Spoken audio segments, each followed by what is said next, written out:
الحمدللہ رب العالمین والصلاة والسلام علی محمد الامین۔ اعوذ باللہ من الشیطان الرجیم، بسم اللہ الرحمن الرحیم۔ خواتین و حضرات، ہم میزان حصہ دوم میں قانون جہاد کا مطالعہ کر رہے ہیں۔ یہ اس حصے کا چھٹا باب ہے۔ اقدام کی غایت کیا تھی؟ یعنی اللہ تعالیٰ نے جب قتال کا حکم دیا تو کیا چیز تھی جس کو حاصل کرنا پیش نظر تھا؟ اس کا ہدف کیا تھا؟ کیا چیز اس حکم کا باعث ہوئی؟ ہم نے اس کا مطالعہ شروع کیا ہوا ہے، اور اس میں اب یہ بحث ہو رہی تھی کہ فتنے کے خلاف جنگ، ظلم و عدوان کے خلاف جنگ، یہ تو شریعت کا ابدی حکم ہے، لیکن قرآن میں ایک دوسری جنگ کا، ایک دوسرے قتال کا بھی ذکر ہوا ہے۔ یہ منکرین حق کے خلاف قتال ہے۔ اس کی کیا نوعیت ہے؟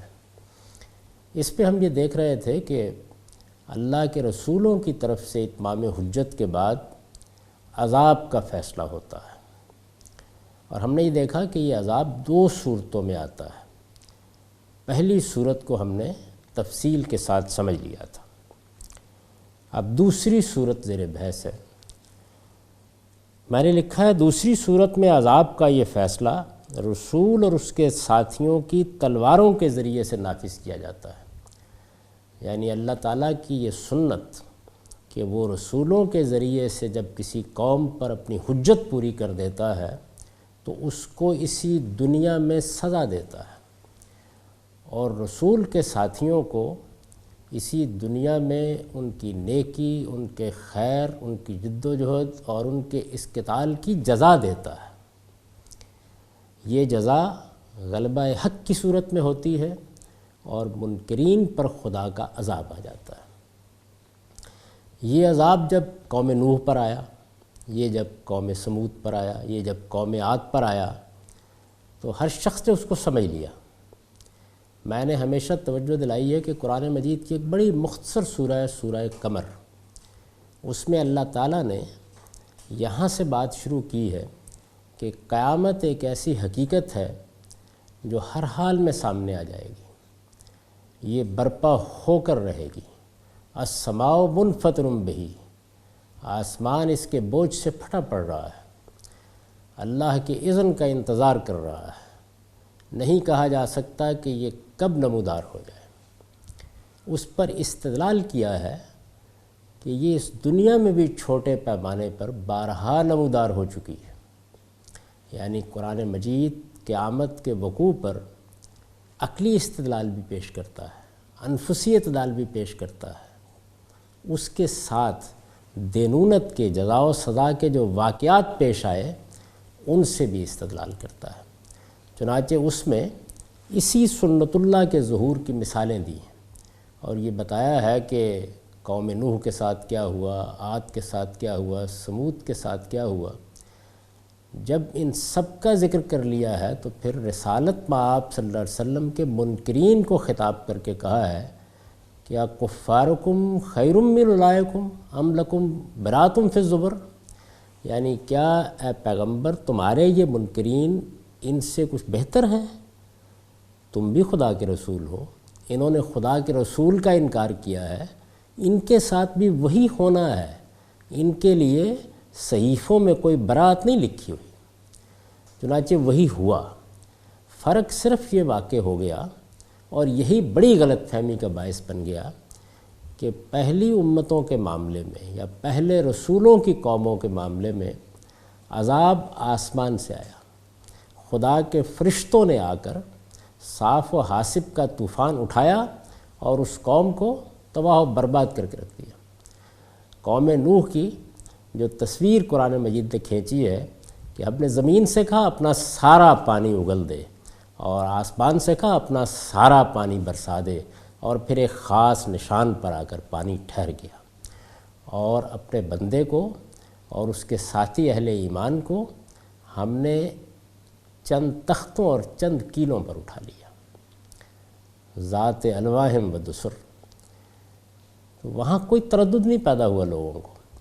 یہاں رسالت مآب صلی اللہ علیہ وسلم اور آپ کے ساتھیوں کو حکم دیا گیا کہ وہی کام جو فرشتے کرتے رہے ہیں عاد و سمود کے معاملے میں، قوم شعیب کے معاملے میں، قوم لوط کے معاملے میں، وہ تمہیں کرنا ہے.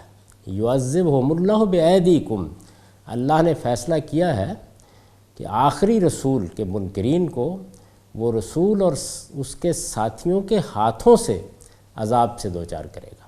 یہ بنیادی بات ہے جس کو سمجھ لینا چاہیے. دوسری صورت میں عذاب کا یہ فیصلہ رسول اور اس کے ساتھیوں کی تلواروں کے ذریعے سے نافذ کیا جاتا ہے. اس صورت میں قوم کو کچھ مزید مہلت مل جاتی ہے. یعنی پہلی صورت میں تو یہ ہوتا ہے کہ رسول بستی کو چھوڑتا ہے، جیسے لوط علیہ السلام کے بارے میں قرآن میں ہم دیکھتے ہیں کہ پیچھے مڑ کر مت دیکھو، اور بس اس کے بعد جیسے ہی پیغمبر اور اس کے چند ساتھی باہر نکلتے ہیں تو بستی الٹا دی جاتی ہے. لیکن یہاں مہلت مل جاتی ہے. رسول اس عرصے میں دارالہجرت کے مخاطبین پر اتمام حجت بھی کرتا ہے، اپنے اوپر ایمان لانے والوں کی تربیت اور تطہیر و تزکیہ کے بعد انہیں اس معرکہ حق و باطل کے لیے تیار بھی کرتا ہے. یعنی اب یہاں جو صورت پیش آ گئی اس میں ایک انسانی گروہ کو اقدام کرنا ہے، تو اس کی تطہیر ضروری ہے، اس کا تزکیہ ضروری ہے، اس کو اس جگہ تک پہنچانا ضروری ہے جہاں وہ اس اقدام کو اس کے منتہا تک پہنچا سکے. اور دارالہجرت میں اپنا اقتدار بھی اس قدر مستحکم کر لیتا ہے کہ اس کی مدد سے وہ منکرین کے استیصال اور اہل حق کی سرفرازی کا یہ معرکہ سر کر سکے. یعنی یہ معمولی بات نہیں ہوتی. ایک چھوٹی سی جماعت، ایک چھوٹا سا گروہ جس کو ایک علاقے میں اقتدار میسر ہو گیا ہے، اس کو حکم دیا جا رہا ہے کہ وہ سرزمین عرب میں مشرکین عرب کے استیصال کے لیے اٹھ کھڑا ہو، انہیں جڑ سے اکھاڑ پھینکنے کے لیے اٹھ کھڑا ہو. یہ چونکہ ایک غیر معمولی ذمہ داری ہے، اور میں اس سے پہلے بھی عرض کر چکا ہوں کہ یہ کتنی حربی قوت ہو تو تب ڈالی جاتی ہے، اور کیسی اخلاقی طاقت ہو تو پھر ڈالی جاتی ہے. اس پر ہم تفصیل کے ساتھ پیچھے بحث کر چکے ہیں. بہرحال یہ صحابہ کرام پر ڈالی گئی. رسول اللہ صلی اللہ علیہ وسلم کے معاملے میں یہی دوسری صورت پیدا ہوئی. میں پھر تنبیہ کر رہا ہوں کہ ساری غلط فہمیوں کا منبع یہی چیز بنی ہے. یعنی وہ معاملہ جو فرشتوں کے ذریعے سے ہوتا تھا وہ انسانوں کے ذریعے سے ہوا، تو اس کو شریعت کا حکم سمجھ لیا گیا، درا حالے کہ وہ اسی سنت کا ظہور تھا جس سنت کے تحت قوم عاد کو سزا دی گئی، قوم سمود کو سزا دی گئی، قوم لوط کو سزا دی گئی، اور ان سب سے پہلے قوم نوح کو سزا دی گئی. رسول اللہ صلی اللہ علیہ وسلم کے معاملے میں یہی دوسری صورت پیدا ہوئی. چنانچہ اتمام حجت کے بعد یعنی جب حجت تمام ہو گئی، اس پر میں کچھ مزید آگے تفصیل سے عرض کروں گا. میں بتا چکا ہوں کہ اتمام حجت کیسے ہوتا ہے. چنانچہ اتمام حجت کے بعد پہلے یہود مغلوب ہوئے. ایک جماعت کو حکم دینا ہے کہ وہ سزا دے، تو یہ ضروری ہے کہ مخاطبین یا منکرین پہلے مغلوب ہو چکے ہوں. یعنی اگر وہ مغلوب نہیں ہیں تو پھر تو معرکہ آرائی ہو سکتی ہے، اور یہ معرکہ آرائی جیسے کہ معلوم ہے قریش کے ساتھ بدر میں ہوئی، احد میں ہوئی، احزاب میں ہوئی.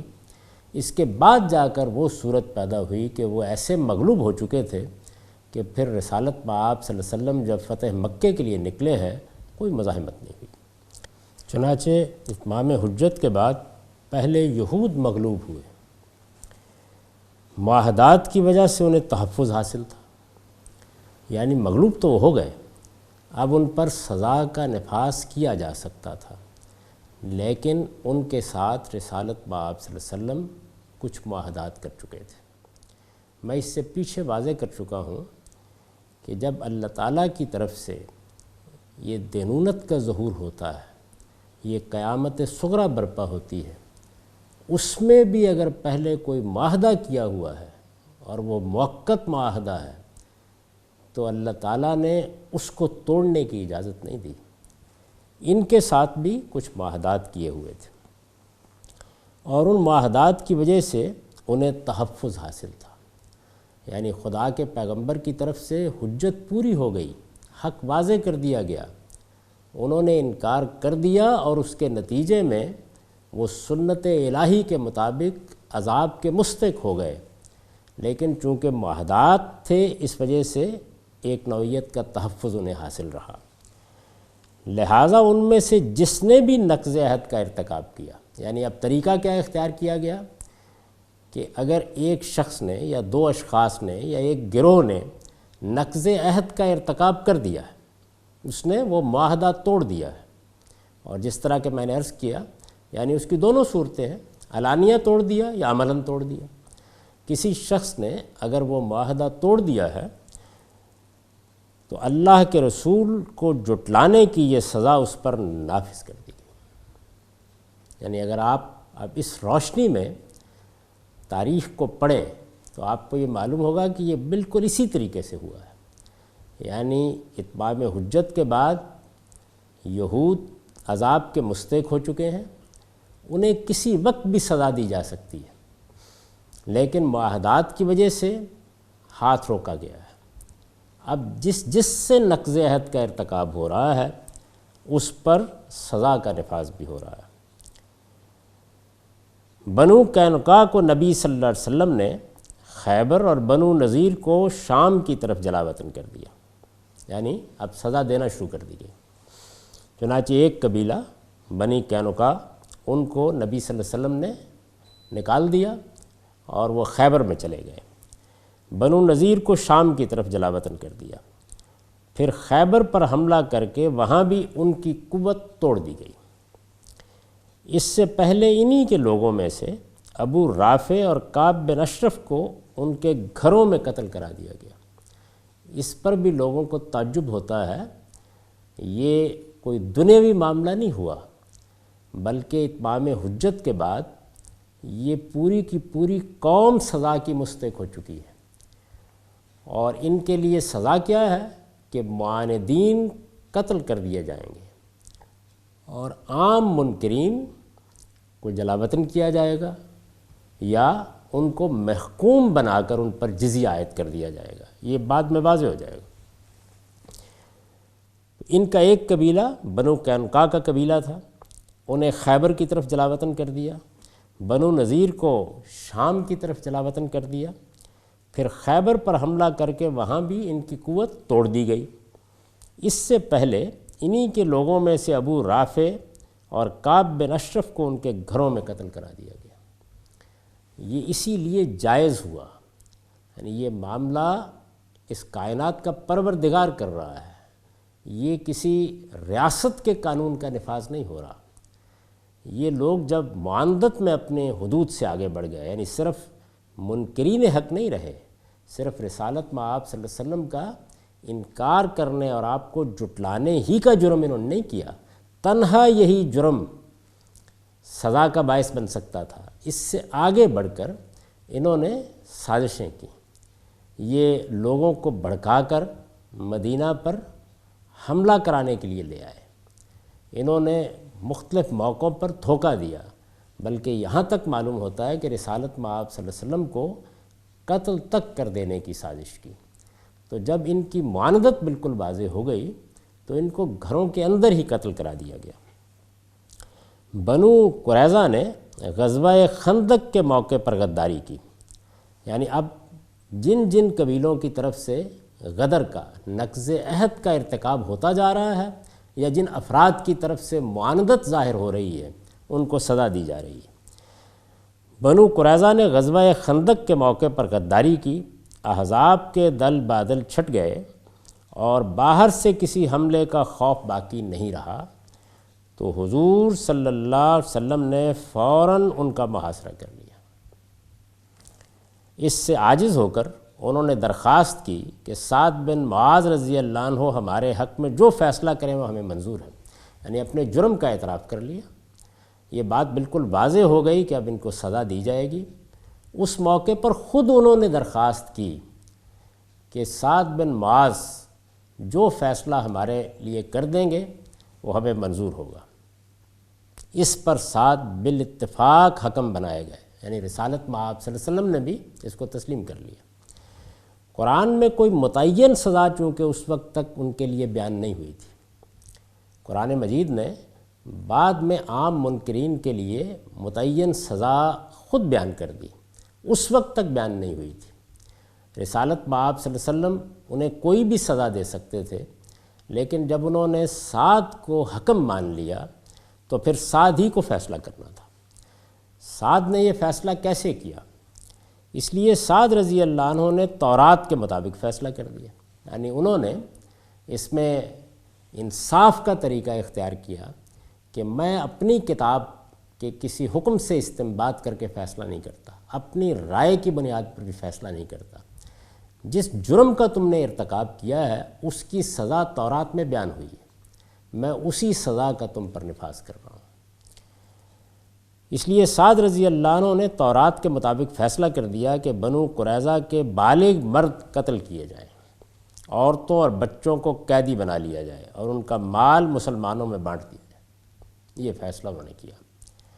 سعد بن معاذ کا یہ فیصلہ نافذ کیا گیا اور اس کے مطابق ان کے تمام مرد قتل کر دیے گئے۔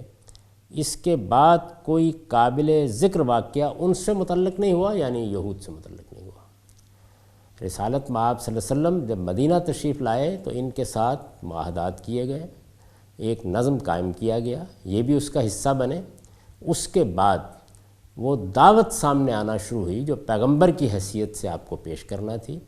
چنانچہ قرآن مجید کا اگر مطالعہ کیا جائے تو اس کا پہلا باب، یعنی جس میں قرآن مجید کی سب سے زیادہ مفصل صورتیں ہیں، سورہ بقرہ، سورہ آل عمران، سورہ نساء، سورہ مائدہ، یہ 4 صورتیں ہیں کہ جن میں یہود پر یا اہل کتاب پر اتمام حجت کیا گیا ہے۔ اس اتمام حجت کے بعد جس میں وہ سب تقاضے پورے ہو گئے، جب اللہ تعالیٰ کسی قوم کو رسول کو جھٹلانے کی سزا دیتا ہے، پھر سزا کا سلسلہ شروع ہوا۔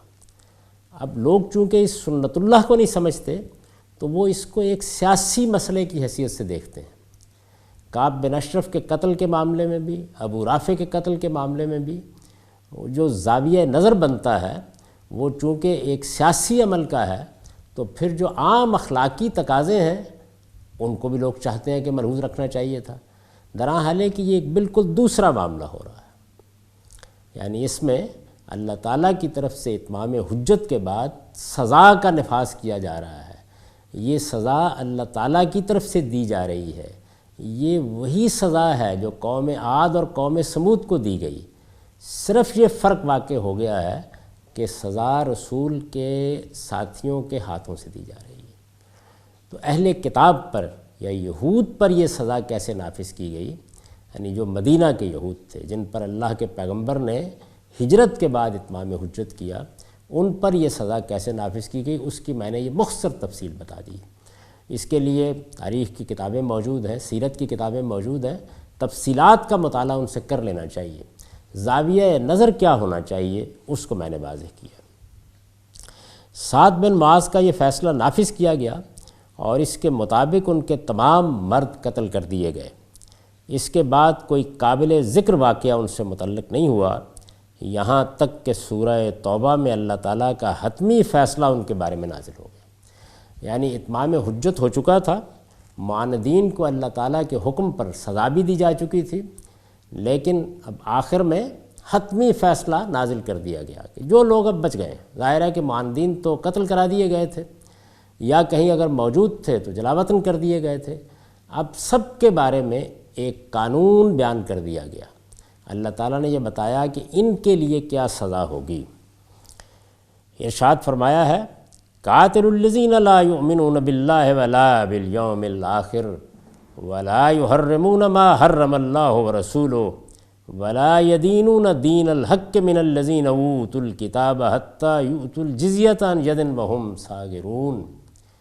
ان اہل کتاب سے جنگ کرو، یہ سورہ توبہ ہے۔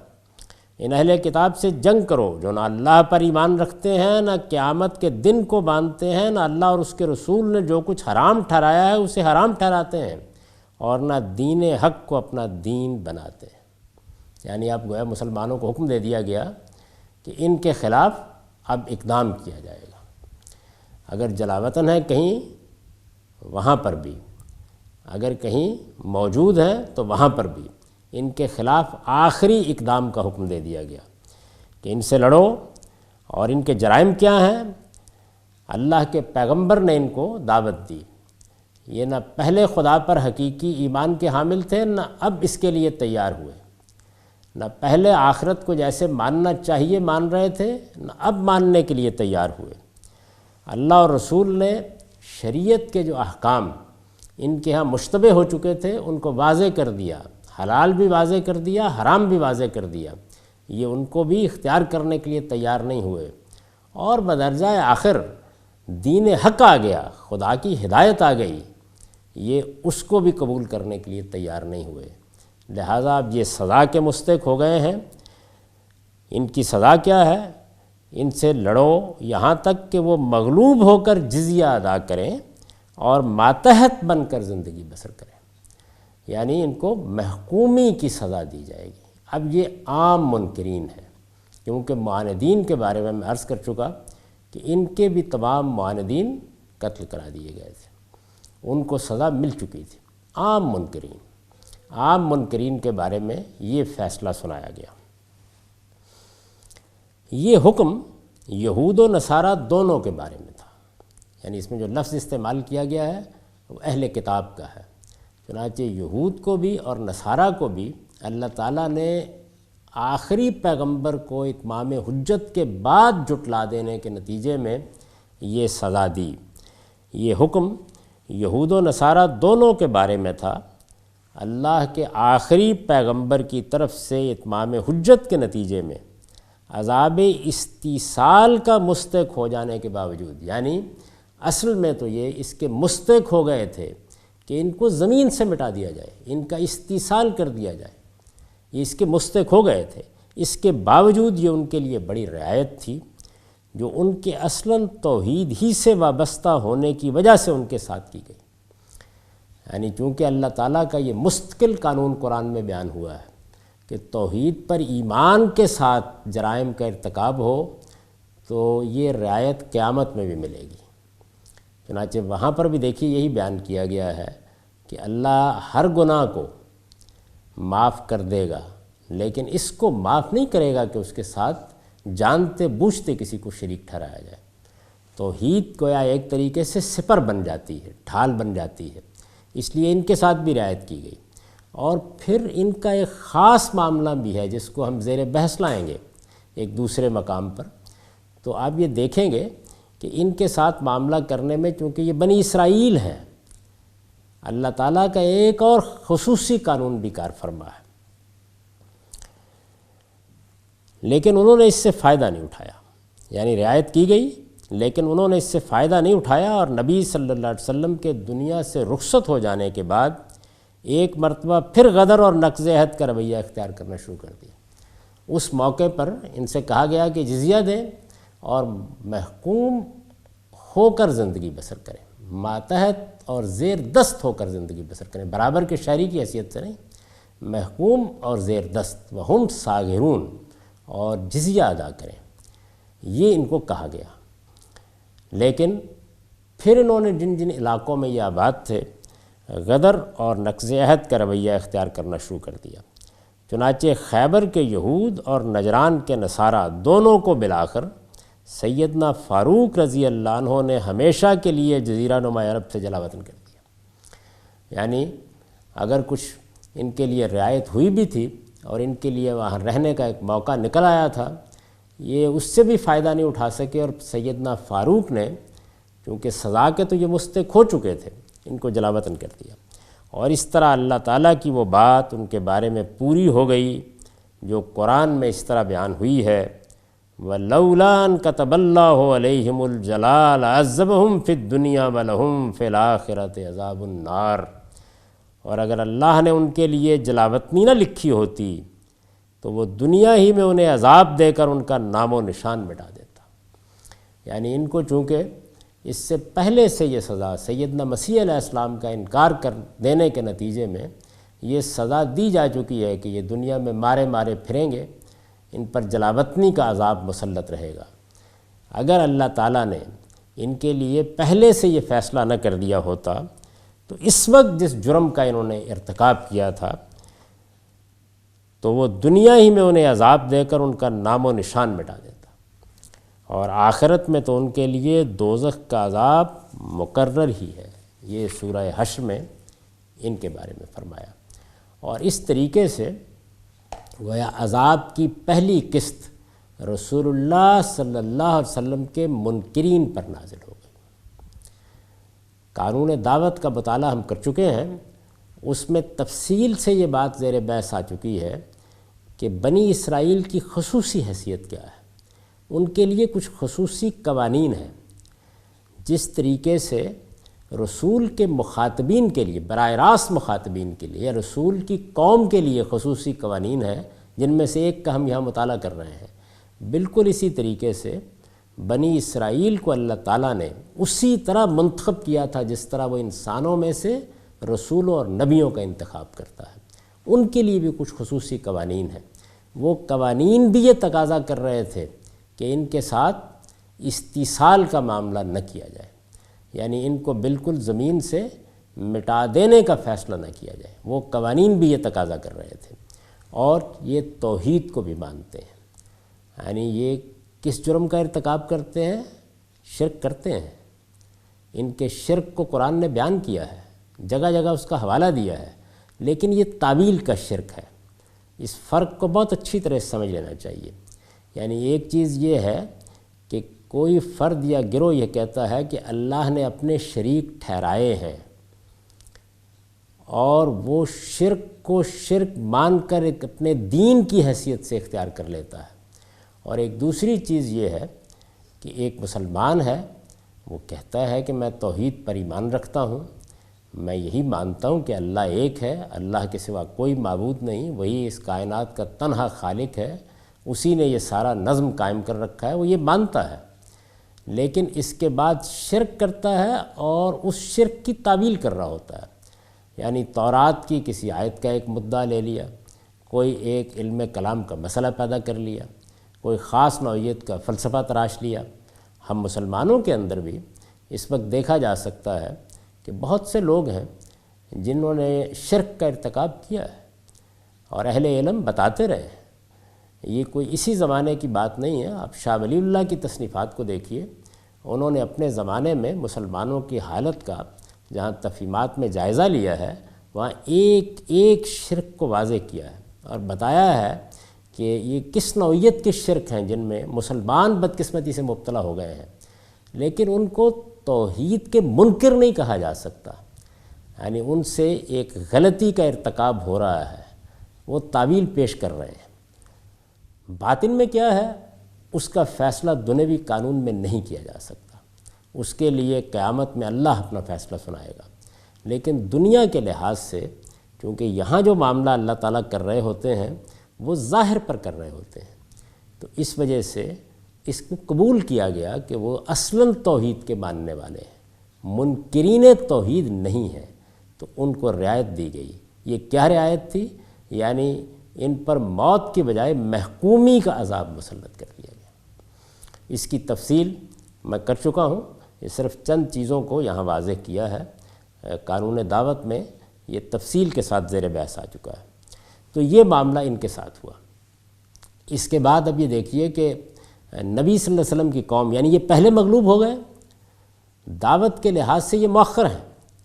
پہلے رسالت میں آپ صلی اللہ علیہ وسلم نے مشرکین عرب کو دعوت دی، وہ آپ کی قوم کے لوگ تھے، ان کو دعوت دی، پھر ان کو چھوڑ کر ہجرت کی۔ ان کو مدینہ آنے کے بعد، یثرب میں متمکن ہونے کے بعد دعوت دی گئی ہے۔ یہ دعوت میں مؤخر تھے لیکن پہلے مغلوب ہو گئے، اور جب مغلوب ہو گئے تو ان پر سزا کا نفاذ بھی پہلے ہونا شروع ہو گیا۔